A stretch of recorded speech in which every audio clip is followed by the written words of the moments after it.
बहुत ही प्यारे बच्चों सारिਆਂ ਨੂੰ ਪਿਆਰ ਭਰੀ ਸਤਿ ਸ੍ਰੀ ਅਕਾਲ। ਹਾਂ ਬੇਟਾ ਆਪਾਂ ਜਵਾਹਰ ਨਵੋਦਿਆ ਐਂਟਰੈਂਸ ਟੈਸਟ ਦੀ ਜਿਹੜੀ ਤਿਆਰੀ ਦੇ ਬਾਰੇ ਗੱਲ ਕਰਦੇ ਪਏ ਆ। ਅੱਜ ਤੀਜੀ ਵੀਡੀਓ ਹੈਗੀ ਆ। ਪਹਿਲੇ ਸੈੱਟ ਦੇ ਜਿਹੜੇ ਤੀਜਾ ਭਾਗ ਹੈ 21 ਤੋਂ ਲੈ ਕੇ 30 ਤੱਕ ਸਵਾਲ ਆਪਾਂ ਹੱਲ ਕਰਾਂਗੇ। ਤਾਂ ਬੇਟਾ ਸਾਡੇ ਪੂਰਵ ਰਾਸ਼ਟਰਪਤੀ ਡਾਕਟਰ APJ ਕਲਾਮ ਕਹਿੰਦੇ ਆ ਜਿਹੜੇ ਲੋਕੀ ਸੁਪਨੇ ਦੇਖਦੇ ਆ, ਸੁਪਨੇ ਦੇਖ ਕੇ ਨਿਰੰਤਰ ਉਹਦੇ ਉੱਤੇ ਕੰਮ ਕਰਦੇ ਆ ਤੇ ਕਹਿੰਦੇ ਸਾਰੀ ਕਾਇਨਾਤ ਆ ਜਿਹੜੀ ਉਹਨਾਂ ਦੀ ਇੱਛਾ ਪੂਰੀ ਕਰਨ ਦੇ ਲਈ ਯਤਨਸ਼ੀਲ ਹੋ ਜਾਂਦੀ ਹੈ। ਤਾਂ ਬੇਟਾ ਤੁਸੀਂ ਇਹ ਸੁਪਨਾ ਦੇਖਿਆ ਨਵੋਦਿਆ ਦੇ ਵਿੱਚ ਸਿਲੈਕਟ ਹੋਣ ਦਾ, ਤਾਂ ਇਹਦੇ ਲਈ ਤੁਹਾਨੂੰ ਲਗਾਤਾਰ ਮਿਹਨਤ ਜ਼ਰੂਰ ਕਰਨੀ ਪਊਗੀ। ਵਾਰ-ਵਾਰ ਜਦੋਂ ਮਿਹਨਤ ਕਰੋਗੇ ਤਾਂ ਤੁਹਾਨੂੰ ਇਹ ਬਹੁਤ ਆਸਾਨ ਲੱਗਣ ਲੱਗ ਪਊਗਾ, ਤੁਹਾਡਾ ਕੌਨਫੀਡੈਂਸ ਲੈਵਲ ਕਿਤੇ ਦਾ ਕਿਤੇ ਚੱਲ ਜੂਗਾ। ਸੋ ਬੇਟਾ ਹੁਣ ਅੱਜ ਆਪਾਂ 21 ਨੰਬਰ ਸਵਾਲ ਆ ਜਿਹੜਾ ਉਹ 21 ਤੋਂ ਸ਼ੁਰੂ ਕਰਨ ਲੱਗੇ ਆ। ਪਹਿਲੇ ਸੈੱਟ ਦਾ ਜਿਹੜਾ ਸੰਖਿਆ ਪ੍ਰੈਕਟਿਸ ਸੈੱਟ ਦੇ ਵਿੱਚ ਸੰਖਿਆਵਾਂ ਇਹਦਾ ਟੌਪਿਕ ਹੈਗਾ ਸੀਗਾ, ਤਾਂ ਉਹਦਾ 21 ਨੰਬਰ ਸਵਾਲ ਹੈਗਾ ਆ, ਉਹ ਆਪਾਂ ਕਰਨ ਲੱਗੇ ਆ। ਕਹਿੰਦਾ 0 4 2 6 0 21 ਨੰਬਰ ਸਵਾਲ 0 4 2 6 ਨਾਲ ਬਣਨ ਵਾਲੀ 4 ਅੰਕਾਂ ਦੀ ਛੋਟੀ ਤੋਂ ਛੋਟੀ ਸੰਖਿਆ ਦੱਸੋ। ਤਾਂ 4 ਅੰਕਾਂ ਦੀ ਛੋਟੀ ਤੋਂ ਛੋਟੀ ਸੰਖਿਆ ਦੇ ਵਿੱਚ ਬੇਟਾ ਕੀ ਹੁੰਦਾ ਆ, ਤੁਸੀਂ ਇਸੇ ਤਰ੍ਹਾਂ ਹੀ ਇਕਾਈ, ਦਹਾਈ, ਸੈਂਕੜਾ, ਹਜ਼ਾਰ। ਤਾਂ ਛੋਟੀ ਤੋਂ ਛੋਟੀ ਸੰਖਿਆ ਦੇ ਵਿੱਚ ਬੇਟਾ ਅਸੀਂ ਕੀ ਕਰਨਾ ਹੁੰਦਾ ਆ, ਹਜ਼ਾਰ ਵਾਲੇ ਸਥਾਨ ਦੇ ਉੱਤੇ ਛੋਟੇ ਤੋਂ ਛੋਟਾ ਅੰਕ ਲੈਣਾ ਹੁੰਦਾ ਆ। ਪਰ ਅਸੀਂ 0 ਅੰਕ ਨਹੀਂ ਲੈ ਸਕਦੇ, ਫਿਰ ਇਧਰਲੇ ਪਾਸੇ ਇਹਦਾ ਕੋਈ ਮੁੱਲ ਨਹੀਂ ਰਹਿੰਦਾ ਖੱਬੇ ਹੱਥ 0 ਦਾ, ਹੈ ਨਾ। ਤਾਂ 0 ਤੋਂ ਬਾਅਦ 'ਚ ਕਿਹੜਾ ਛੋਟਾ ਅੰਕ ਆਉਂਦਾ ਪਿਆ ਆ, 2। ਠੀਕ, ਸਭ ਤੋਂ ਪਹਿਲਾਂ ਆਪਾਂ 2 ਲੈ ਲਾਂਗੇ। ਉਹਦੇ ਤੋਂ ਬਾਅਦ ਦੇ ਵਿੱਚ ਬੇਟਾ ਅਸੀਂ ਕਿਉਂਕਿ ਵੈਸੇ ਕ੍ਰਮਵਾਰ ਲੈਣਾ ਹੁੰਦਾ, ਪਰ ਉਦੋਂ ਬਾਅਦ 'ਚ ਸਾਡੇ ਕੋਲੇ 0 ਹੈਗੀ ਹੈ, 0 ਲੈ ਕੇ ਇੱਥੇ 0 ਲੈ ਲਾਂਗੇ। ਫਿਰ ਅਸੀਂ ਉਦੋਂ ਵੱਡਾ 4 ਤੇ ਫਿਰ ਇਕਾਈ ਸਥਾਨ ਤੇ ਉਦੋਂ ਵੱਡਾ 6। ਤਾਂ ਇਹ ਸੰਖਿਆ ਬਣ ਗਈ ਸਾਡੇ ਕੋਲੇ। ਅਸੀਂ ਇਸ ਸੰਖਿਆ ਨੂੰ ਜਦੋਂ ਪੜ੍ਹਦੇ ਹਾਂ ਤਿੰਨਾਂ ਤੋਂ ਬਾਅਦ ਕੋਮਾ ਲਾਉਣਾ ਸ਼ੁਰੂ, ਫਿਰ 2 ਬਾਅਦ ਕੋਮਾ, ਫਿਰ 2 ਬਾਅਦ ਕੋਮਾ, ਇਸ ਤਰ੍ਹਾਂ ਕੋਮੇ ਚੱਲਦੇ ਆ। ਤੇ ਅਸੀਂ ਸੰਖਿਆ ਪੜਾਂਗੇ 2046। ਤਾਂ ਇਹ ਸੰਖਿਆ ਬਣ ਗਈ ਸਾਡੇ ਕੋਲੇ 2046 ਵਾਲੀ 4 ਨੰਬਰ ਆਪਸ਼ਨ ਆ ਜਿਹੜੀ ਉਹ ਟਿਕ ਕਰ ਦੇਵਾਂਗੇ। ਉਹਦੇ ਤੋਂ ਬਾਅਦ ਦੇ ਵਿੱਚ ਬੇਟਾ 22 ਨੰਬਰ ਸਵਾਲ ਦੇ ਬਾਰੇ ਆਪਾਂ ਗੱਲ ਕਰਦੇ ਹਾਂ। 22 ਨੰਬਰ ਸਵਾਲ ਦੇ ਵਿੱਚ ਉਹ ਕੀ ਕਹਿੰਦਾ ਪਿਆ, 10 ਤੋਂ ਘੱਟ ਸਾਰੀਆਂ ਟਾਂਕ ਸੰਖਿਆਵਾਂ ਦਾ ਜੋੜ ਪਤਾ ਕਰੋ। ਤਾਂ ਬੇਟਾ ਇਹ ਛੋਟਾ ਹੈਗਾ ਸਵਾਲ, ਵੈਸੇ ਇਹਦਾ ਫਾਰਮੂਲਾ ਵੀ ਹੁੰਦਾ। ਨੈਕਸਟ ਜੇ ਦੁਬਾਰਾ ਵੱਡੇ ਨੰਬਰ ਆਇਆ ਤਾਂ ਫਿਰ ਆਪਾਂ ਫਾਰਮੂਲਾ ਵੀ ਡਿਸਕਸ ਕਰਾਂਗੇ। 10 ਤੋਂ ਘੱਟ ਟਾਂਕ ਸੰਖਿਆਵਾਂ 1 3 5 7 ਤੇ 9 ਇਹ ਟਾਂਕ ਸੰਖਿਆਵਾਂ ਹੈਗੀਆਂ। ਇਹਨਾਂ ਨੂੰ ਜੋੜ ਲਓ, ਅਸੀਂ ਫਟਾਫਟ ਜੋੜ ਦਾਂਗੇ। 3 ਤੇ 1 4 ਤੇ 5 9 7 16 ਤੇ 9 25। ਤਾਂ ਇਹਦਾ ਉੱਤਰ ਆ ਗਿਆ 25। ਇਹਦੇ ਵਿੱਚ ਬੇਟਾ ਜਿਹੜੀ ਆਪਸ਼ਨ 2 ਆ ਉਹ ਅਸੀਂ ਟਿਕ ਕਰ ਦਾਂਗੇ। ਹੁਣ ਆਪਾਂ 23 ਨੰਬਰ ਸਵਾਲ ਦੇ ਉੱਤੇ ਪਹੁੰਚ ਗਏ ਇਸੇ ਸੈੱਟ ਦੇ। ਤਾਂ 23 ਨੰਬਰ ਸਵਾਲ ਦੇ ਵਿੱਚ ਕੀ ਕਹਿੰਦਾ ਪਿਆ, 15 ਤੋਂ ਘੱਟ ਸਾਰੀਆਂ ਅਭਾਜ ਸੰਖਿਆਵਾਂ ਦਾ ਜੋੜ ਦੱਸੋ। ਤਾਂ ਬੇਟਾ ਅਭਾਜ ਸੰਖਿਆਵਾਂ ਬਾਰੇ ਦੇਖੋ ਵਾਰ-ਵਾਰ ਗੱਲ ਕਰਦੇ ਪਏ ਆ। ਅਭਾਜ ਸੰਖਿਆ ਦੀ ਡੈਫੀਨੇਸ਼ਨ ਸਾਨੂੰ ਪਤਾ ਹੋਣੀ ਚਾਹੀਦੀ ਆ। ਅਜਿਹੀ ਸੰਖਿਆ ਜਿਹੜੀ ਇੱਕ ਅਤੇ ਆਪਣੇ ਆਪ ਤੋਂ ਇਲਾਵਾ ਹੋਰ ਕਿਸੇ ਵੀ ਪਹਾੜੇ ਤੇ ਪੂਰੀ ਨਹੀਂ ਵੰਡੀ ਜਾਂਦੀ, ਉਹ ਅਭਾਜ ਸੰਖਿਆ ਹੁੰਦੀ ਆ। ਕਿਉਂਕਿ ਇੱਕ ਤੇ ਆਪਣੇ ਆਪ ਤੇ ਹਰ ਇੱਕ ਸੰਖਿਆ ਪੂਰੀ ਵੰਡੀ ਜਾਂਦੀ ਆ। ਤਾਂ ਸਭ ਤੋਂ ਪਹਿਲੀ ਅਭਾਜ ਸੰਖਿਆ ਜਿਹੜੀ ਹੈਗੀ ਆ ਸਾਡੇ ਕੋਲੇ 2।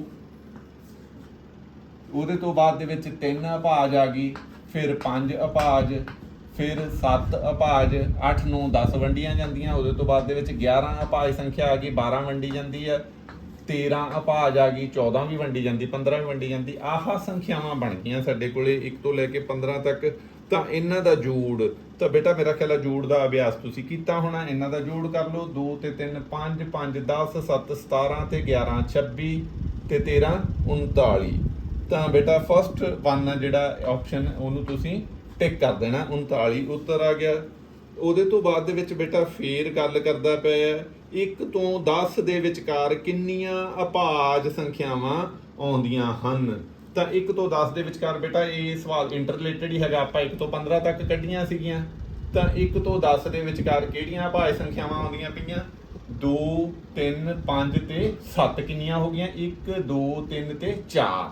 ਤਾਂ 24 ਨੰਬਰ ਸਵਾਲ ਦੇ ਵਿੱਚ 1 ਤੋਂ 10 ਦੇ ਵਿਚਕਾਰ ਕਿੰਨੀਆਂ ਸੰਖਿਆਵਾਂ ਆਉਂਦੀਆਂ ਪਈਆਂ, 4। ਤਾਂ ਇਹਦੀ ਜਿਹੜੀ 3 ਨੰਬਰ ਆਪਸ਼ਨ ਹੈਗੀ ਆ ਉਹ 4 ਹੈਗੀ ਆ। ਤਾਂ ਹੁਣ ਆਪਾਂ 25 ਨੰਬਰ ਸਵਾਲ ਦੇ ਉੱਤੇ ਪਹੁੰਚ ਗਏ। ਤਾਂ 25 ਨੰਬਰ ਸਵਾਲ ਦੇ ਵਿੱਚ ਇਹ ਕੀ ਕਹਿੰਦਾ ਪਿਆ ਹੈ, ਇਹਨੇ ਇੱਕ ਸੰਖਿਆ ਦਿੱਤੀ ਹੋਈ ਹੈ 97580 97580। ਇਹਦੇ ਵਿੱਚ ਕੀ ਕਹਿੰਦਾ ਪਿਆ, ਕਹਿੰਦਾ ਜੇਕਰ 7 ਤੇ 5 ਦਾ ਕ੍ਰਮ ਆਪਸ ਵਿੱਚ ਬਦਲਣ ਤੇ ਨਵੀਂ ਬਣੀ ਸੰਖਿਆ ਤੇ ਪੁਰਾਣੀ ਸੰਖਿਆ ਦਾ ਅੰਤਰ ਦੱਸੋ। ਇਹਦੇ ਕ੍ਰਮ ਕਿਹਦਾ 7 ਅਤੇ 5 ਦਾ। ਕਹਿਣ ਦਾ ਮਤਲਬ ਵੀ 7 ਤੇ 5 ਦਾ ਕ੍ਰਮ ਬਦਲਾਂਗੇ ਆਪਾਂ ਤਾਂ 7 ਆ 5 ਦੀ ਜਗ੍ਹਾ ਤੇ ਚਲੇ ਜਾਊਗਾ, 5 ਆ 7 ਦੀ ਜਗ੍ਹਾ ਤੇ ਆ ਜਾਊਗਾ, ਤਾਂ ਨਵੀਂ ਸੰਖਿਆ ਕੀ ਬਣ ਜੂਗੀ 9 ਆ 5 ਆ 7 ਦੀ ਜਗ੍ਹਾ ਤੇ 7 ਆ 5 ਦੀ ਜਗ੍ਹਾ ਤੇ ਆ ਗਿਆ, ਬਾਕੀ ਸਾਰੀ ਸੰਖਿਆ ਸੇਮ ਰਹਿ ਗਈ। ਤਾਂ ਕਹਿੰਦਾ ਇਹਨਾਂ ਦਾ ਅੰਤਰ ਦੱਸਣਾ ਆ ਅਸੀਂ। ਠੀਕ ਹੈ, ਇਹ ਫਿਰ ਆਪਾਂ ਘਟਾਓ ਕਰ ਦਾਂਗੇ। 0 ਚੋਂ 0 ਹੋ ਗਏ 0, 8 ਚੋਂ 8 ਗਏ 0, 15 ਚੋਂ 7 ਗਏ, ਇੱਥੋਂ ਹਾਸਲ ਲਊਗਾ 5 ਚੋਂ 7 ਜਾਂਦੇ ਨਹੀਂ, 15 ਚੋਂ 7 ਗਏ 8 ਤੇ ਇਹ 6 ਆ ਗਏ, 6 ਚੋਂ 5 ਗਏ 1 ਤੇ 9 ਚੋਂ 9 ਗਏ 0।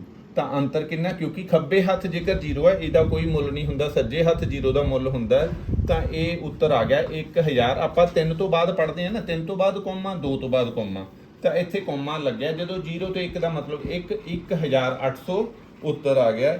ਤਾਂ ਇਹਦੇ ਵਿੱਚ ਪਹਿਲੀ ਆਪਸ਼ਨ ਆ ਜਿਹੜੀ ਉਹ ਅਸੀਂ ਟਿਕ ਕਰ ਦੇਵਾਂਗੇ। ਤਾਂ ਨੈਕਸਟ ਬੇਟਾ ਹੁਣ ਆਪਾਂ 26 ਨੰਬਰ ਸਵਾਲ ਦੇ ਉੱਤੇ ਆ ਗਏ। 26 ਨੰਬਰ ਸਵਾਲ ਦੇ ਵਿੱਚ ਕੀ ਕਹਿੰਦਾ ਪਿਆ, ਕਹਿੰਦਾ 11 ਨੂੰ 10 ਨਾਲ ਗੁਣਾ ਕਰਨ ਤੇ ਪ੍ਰਾਪਤ ਗੁਣਨਫਲ ਨੂੰ 121 ਵਿੱਚੋਂ ਘਟਾਉਣ ਤੇ ਕੀ ਪ੍ਰਾਪਤ ਹੁੰਦਾ ਹੈ। ਤਾਂ 11 ਨੂੰ 10 ਨਾਲ ਗੁਣਾ ਕਰਨ ਦੇ ਉੱਤੇ ਬੇਟਾ ਕਿੰਨਾ ਆਊਗਾ, 11 ਗੁਣਾ 10 110 ਆ ਗਿਆ। 11 ਦਾ 110 ਪਹਾੜਿਆਂ ਵਾਲੀ ਗੱਲ ਹੈਗੀ ਹੈ। ਕਹਿੰਦਾ ਉਹਨੂੰ 121 ਵਿੱਚੋਂ ਘਟਾਉਣ ਤੇ, ਤਾਂ 121 ਘਟਾਓ 110, ਤਾਂ ਇਹਦੇ ਵਿੱਚੋਂ ਘਟਾਉਣ ਤੇ 1 ਦਾ 1, ਦੋਵਾਂ ਚੋਂ 1 ਗਏ 1 ਤੇ 11 ਬਾਕੀ ਬਚ ਗਏ। ਸਿੰਪਲ ਜਿਹਾ ਸਵਾਲ ਹੈਗਾ, ਇਹਦੇ 'ਚ ਕੁਝ ਵੀ ਔਖਾ ਨਹੀਂ ਹੈ। ਠੀਕ ਹੈ, ਤਾਂ ਸੈਕਿੰਡ ਵਨ ਆਪਸ਼ਨ ਹੈ ਜਿਹੜੀ ਉਹ ਉੱਤਰ ਆ ਜੂਗੀ। ਬੇਟਾ ਹੁਣ ਆਪਾਂ ਕੁਐਸਚਨ ਨੰਬਰ 27 ਦੇ ਉੱਤੇ ਪਹੁੰਚ ਗਏ। ਤਾਂ 27 ਨੰਬਰ ਸਵਾਲ ਦੇ ਵਿੱਚ ਇਹ ਗੱਲ ਕਰਦਾ ਪਿਆ 3 ਟਾਂਕ ਸੰਖਿਆਵਾਂ ਦਾ ਜੋੜਫਲ ਹੁੰਦਾ ਹੈ। ਤਾਂ ਟਾਂਕ ਸੰਖਿਆਵਾਂ ਜਿਹੜੀਆਂ ਬੇਟਾ ਕਲੀ ਦੇ ਵਿੱਚ ਹੁੰਦੀਆਂ ਆ, ਜਿਸ ਤਰ੍ਹਾਂ 1 3 5 7 9, ਇਹ ਟਾਂਕ ਸੰਖਿਆਵਾਂ ਹੈਗੀਆਂ। ਕਹਿੰਦੇ 3 ਟਾਂਕ ਸੰਖਿਆਵਾਂ ਦਾ ਜੋੜਫਲ ਹੁੰਦਾ ਹੈ। ਤਾਂ ਬੇਟਾ ਇਹ ਧਿਆਨ ਰੱਖਣਾ ਆ, 2 ਟਾਂਕ ਸੰਖਿਆਵਾਂ ਦਾ ਜੋੜਫਲ ਜੋਟੇ 'ਚ, ਜਿਵੇਂ 3 ਤੇ 1 4, ਇਹ ਜੋਟੇ 'ਚ ਹੋ ਗਿਆ। ਪਰ ਜੇ 3 ਟਾਂਕ ਸੰਖਿਆਵਾਂ ਜਿਵੇਂ 1 3 4 ਤੇ 5 9, ਹਮੇਸ਼ਾ ਹੀ ਟਾਂਕ ਸੰਖਿਆ ਹੋਊਗਾ।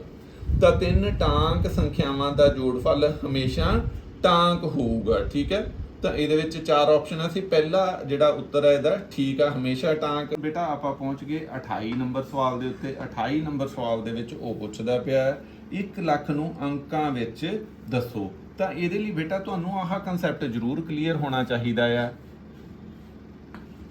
ਇਕਾਈ, ਦਹਾਈ, ਸੈਂਕੜਾ, ਹਜ਼ਾਰ, 10,000, ਲੱਖ, 10 ਲੱਖ ਤੇ ਕਰੋੜ। ਫਿਰ ਬੇਟਾ ਅੱਗੇ ਆ ਜਾਂਦਾ 10 ਕਰੋੜ। ਠੀਕ ਹੈ, ਤਾਂ ਹੁਣ ਉਹ ਸਾਨੂੰ ਪੁੱਛ ਰਿਹਾ 1 ਲੱਖ ਨੂੰ ਅੰਕਾਂ ਵਿੱਚ ਲਿਖੋ। ਇਹ ਇਕਾਈ, ਦਹਾਈ, ਸੈਂਕੜਾ, ਹਜ਼ਾਰ, 10,000, ਲੱਖ ਆ ਗਿਆ ਲੱਖ ਵਾਲਾ, ਤੇ 1 ਲੱਖ ਆ। ਠੀਕ ਹੈ, 10 ਲੱਖ 'ਚ ਤਾਂ ਆਇਆ ਹੀ ਨਹੀਂ ਉਹ, ਤਾਂ 1 ਲੱਖ ਇੱਥੇ ਲੱਖ ਵਾਲੇ ਸਥਾਨ ਤੇ 1 ਆ, ਬਾਕੀ ਸਾਰੀਆਂ ਅਸੀਂ ਜ਼ੀਰੋਆਂ ਲਾ ਦੇਣੀਆਂ। ਤਾਂ ਇਹ ਏਕੇ ਦੇ ਨਾਲ 1 2 3 4 5 ਜ਼ੀਰੋਆਂ ਜਦੋਂ ਲੱਗ ਗਈਆਂ ਤਾਂ ਇਹ ਸਾਡਾ 1 ਲੱਖ ਬਣ ਗਿਆ। ਠੀਕ ਹੈ, ਤਾਂ ਇਹਦੇ ਵਿੱਚ ਤੁਸੀਂ ਦੇਖ ਲਓ ਕਿੱਥੇ 5 ਜ਼ੀਰੋਆਂ ਲੱਗੀਆਂ ਹੋਈਆਂ ਹੈਗੀਆਂ ਆ। 1 ਲੱਖ ਨੂੰ ਅੰਕਾਂ ਵਿੱਚ ਦੱਸੋ। ਤਾਂ ਇਹ ਬੇਟਾ 5 ਜ਼ੀਰੋਆਂ ਵਾਲੀ ਆਪਸ਼ਨ ਨੂੰ ਅਸੀਂ ਟਿਕ ਕਰ ਦੇਣਾ ਹੈ। ਤਾਂ ਨੈਕਸਟ ਬੇਟਾ ਆ ਗਿਆ, ਇਹਦੇ ਵਿੱਚ ਪੁੱਛਦਾ ਪਿਆ ਆ 10 ਕਰੋੜ ਨੂੰ ਅੰਕਾਂ ਵਿੱਚ ਕਿਵੇਂ ਲਿਖਿਆ ਜਾਂਦਾ ਹੈ। ਤਾਂ ਬੇਟਾ ਇਹ 29 ਨੰਬਰ ਸਵਾਲ ਉਹਦੇ ਨਾਲ ਹੀ ਰਲਦਾ ਮਿਲਦਾ ਆ ਗਿਆ। ਇਹਦੇ ਵਿੱਚ ਵੀ ਅਸੀਂ ਫਿਰ ਇਕਾਈ, ਦਹਾਈ, ਸੈਂਕੜਾ, ਹਜ਼ਾਰ, 10,000, ਲੱਖ, 10 ਲੱਖ, ਕਰੋੜ ਤੇ 10 ਕਰੋੜ। 10 ਕਰੋੜ ਇਹਦੇ ਤੋਂ ਅਗਲਾ ਸਟੈਪ ਆ ਗਿਆ ਹੈ ਨਾ, ਉਹਦਾ 1 ਆ, 10 ਕਰੋੜ ਦਾ 1 ਆ ਤੇ ਕਰੋੜ ਦੀ 0 ਲੱਗ ਗਈ, ਬਾਕੀ ਸਾਰੀਆਂ ਬੇਟਾ ਜ਼ੀਰੋਆਂ ਲਾ ਦੇਣੀਆਂ।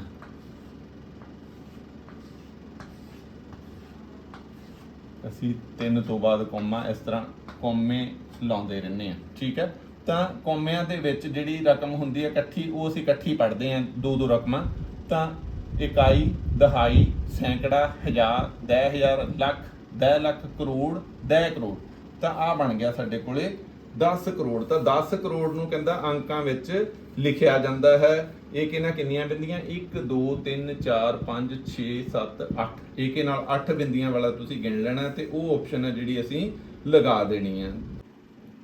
ਹਾਂ ਬੇਟਾ, ਇਹ ਤਾਂ ਇਸ ਸੈੱਟ ਦਾ ਲਾਸਟ ਸਵਾਲ ਆ, ਉਹਦੇ ਉੱਤੇ ਪਹੁੰਚ ਗਏ। 30 ਨੰਬਰ ਸਵਾਲ ਹੈਗਾ ਆ। ਤਾਂ ਇਹ ਧਿਆਨ ਨਾਲ ਦੇਖ ਲਓ। ਕਹਿੰਦਾ 174 ਵਿੱਚ ਕੀ ਜੋੜਿਆ ਜਾਵੇ ਕਿ ਯੋਗਫਲ ਹੈ ਜਿਹੜਾ, ਇਹ 30 ਨੰਬਰ ਸਵਾਲ ਆ ਬੇਟਾ। 174 ਦੇ ਵਿੱਚ ਕੀ ਜੋੜਿਆ ਜਾਵੇ ਕਿ ਜੋੜਫਲ ਹੈ ਜਿਹੜਾ 12 ਨਾਲ ਪੂਰਾ ਪੂਰਾ ਵੰਡਿਆ ਜਾਵੇ। ਤਾਂ ਜਦੋਂ ਬੇਟਾ ਇਸ ਤਰ੍ਹਾਂ ਦਾ ਸਵਾਲ ਆਉਂਦਾ ਆ ਤਾਂ ਤੁਸੀਂ ਕੀ ਕਰਨਾ ਵੀ 174 ਚ ਪੁੱਛ ਰਿਹਾ ਹੈ ਨਾ, 174 ਨੂੰ ਰੱਖੋ ਇੱਥੇ ਤੇ ਉਹਨੂੰ 12 ਦੇ ਨਾਲ ਅਸੀਂ ਭਾਗ ਕਰਨੀ ਸ਼ੁਰੂ ਕਰ ਦਿੰਦੇ ਆ। ਵੀ ਕਹਿੰਦਾ 174 ਚ ਕੀ ਜੋੜਿਆ ਜਾਵੇ, ਉਹ 12 ਨਾਲ ਪੂਰਾ ਪੂਰਾ ਵੰਡਿਆ ਜਾਵੇ। ਤੇ ਇਹਦਾ ਬੇਟਾ ਤੁਸੀਂ ਭਾਗ ਕਰਨੀ ਸ਼ੁਰੂ ਕਰ ਦਿਓ। 12 ਏਕਮ 12, 7 ਚੋਂ 2 ਗਏ 5, ਇਹ ਆ ਗਏ 54। ਤਾਂ ਇਹਦੇ ਅੱਗੋਂ ਬੇਟਾ ਦੋ ਸਟੈਪ ਅਸੀਂ ਫਾਲੋ ਕਰ ਸਕਦੇ ਹਾਂ। ਇਹ 12 ਦਾ ਪਹਾੜਾ ਜਦੋਂ ਅਸੀਂ 54 ਤੱਕ ਪੜ੍ਹਦੇ ਹਾਂ, 12 ਤੀਆਂ 36, 12 ਚੌਕ 48 ਤੇ 12 5 60 ਹੋ ਜਾਂਦੇ ਆ, ਹੈ ਨਾ। ਤਾਂ ਤੁਸੀਂ ਉੱਥੇ ਪੂਰਾ ਪੂਰਾ ਨਹੀਂ ਲੈ ਕੇ ਜਾ, 48 ਤੇ ਨਹੀਂ, ਬਾਕੀ ਨਹੀਂ ਬਚਾਣੇ। ਤੁਸੀਂ ਇੱਕ ਸਟੈਪ ਅੱਗੇ ਚੱਲ ਜਾਓ। 12 ਚੌਕ 48 ਆਉਣਾ ਸੀਗਾ, ਤੁਸੀਂ ਇੱਥੇ 12 5 60 ਕਰ ਦਿਓ। ਜਦੋਂ 12 5 60 ਕਰੋਗੇ ਤਾਂ ਫਿਰ ਹੇਠਲੀ ਰਕਮ ਵੱਧ ਗਈ। ਹੇਠਲੀ ਰਕਮ ਜਿਹੜੀ ਵੱਧ ਗਈ, ਹੇਠਲੀ ਰਕਮ ਚੋਂ ਉੱਪਰਲੀ ਰਕਮ ਘਟਾ ਦਿਓ। 60 ਚੋਂ 54 ਘਟਾਏ ਤਾਂ ਜਿਹੜਾ ਉੱਤਰ ਆ 6 ਆ ਗਿਆ। ਹੁਣ ਤੁਹਾਡਾ ਉੱਤਰ ਵੀ 6 ਆ ਜਾਊਗਾ। ਜੇਕਰ ਇਸ ਸੰਖਿਆ ਦੇ ਵਿੱਚ ਅਸੀਂ 6 ਜੋੜ ਦੇਵਾਂਗੇ ਤਾਂ ਇਹ ਪੂਰੀ ਪੂਰੀ ਵੰਡੀ ਜਾਊਗੀ। ਇੱਕ ਸਟੈਪ ਇਹਦਾ ਬੇਟਾ ਹੋਰ ਹੈਗਾ ਆ, ਉਹ ਇਦਾਂ ਹੈਗਾ ਵੀ ਤੁਸੀਂ 174 ਤੇ ਜਦੋਂ ਇਹਨੂੰ ਭਾਗ ਕਰੋਗੇ, ਇਸੇ ਤਰ੍ਹਾਂ ਦਾ ਸਟੈਪ ਆ। 12 ਤੇ 12 ਏਕਮ 12, 54, 12 ਚੌਕ 48। ਤਾਂ ਇੱਥੇ 6 ਬਚ ਗਏ। ਜਿਹੜਾ ਬਾਕੀ ਬਚਦਾ ਹੈ ਜਿਹਦੇ ਨਾਲ ਅਸੀਂ ਭਾਗ ਕਰਦੇ ਹੁੰਨੇ ਆ, ਉਹਦੇ ਵਿੱਚੋਂ ਇਹਨੂੰ ਘਟਾ ਦਾਂਗੇ। 12 ਮਾਈਨਸ 6 ਤਾਂ 6। ਫਿਰ ਵੀ ਇੱਧਰ ਵੀ ਉੱਤਰ 6 ਆ ਗਿਆ, ਇੱਧਰ ਵੀ ਉੱਤਰ 6 ਆ ਗਿਆ। ਤੁਸੀਂ ਇਹਨਾਂ ਦੋਵਾਂ ਚੋਂ ਜਿਹੜਾ ਮਰਜ਼ੀ ਮੈਥਡ ਅਡਾਪਟ ਕਰ ਲਓ।